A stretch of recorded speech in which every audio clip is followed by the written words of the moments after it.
所以我们看它的这支第二宇宙作战部队呢，成立起来，很显然是为它的这种进攻的能力服务的，是为它的美国和日本的军事同盟服务的。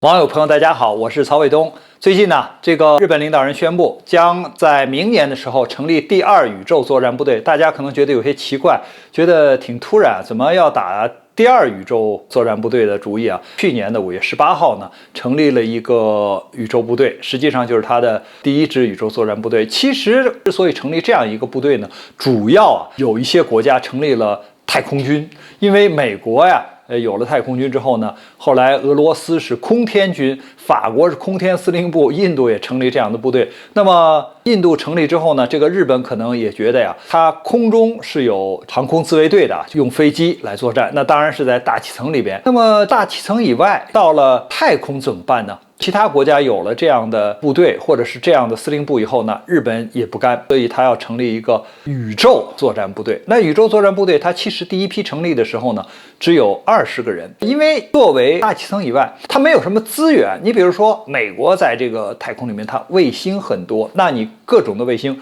比如说有侦察的，有气象的，有通信的，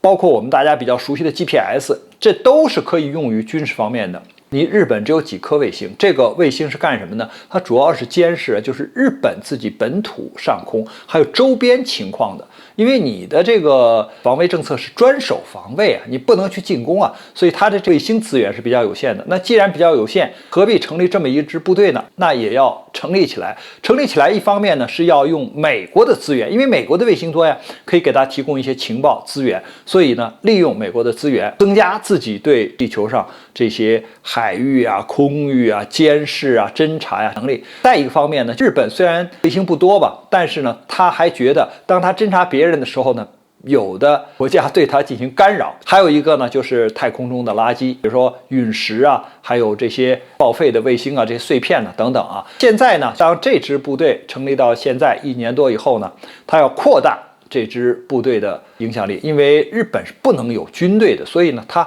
毕竟还是要用于军事嘛，所以它叫第二宇宙作战部队。就是它增加了多少人呢？100人。也就是比原来的20人要翻了几番了。这个100多人的第二宇宙作战队干什么呢？我认为啊，它有2个方面的考虑。第一个，它要扩大自己啊陆上自卫队、海上自卫队、空中自卫队这3支啊军事力量的整合，都需要太空的资源，都需要这些卫星和情报。所以呢，它一定是要把第二宇宙作战部队的信息情报搜集来的，要传达给陆自、海自、空自。还有一点呢，就是他并不甘心就这么几颗卫星，他还要发射更多的卫星。那这样的话呢，当然接收这些卫星也需要有人员呢。还有一个呢，要和美国的这样的军事盟国来进行信息的交换。那美国不断的提供给你，如果美国给你断了供，你怎么办啊？日本是不是也要依靠自己的这些卫星啊，或者是相应的这些资源呢，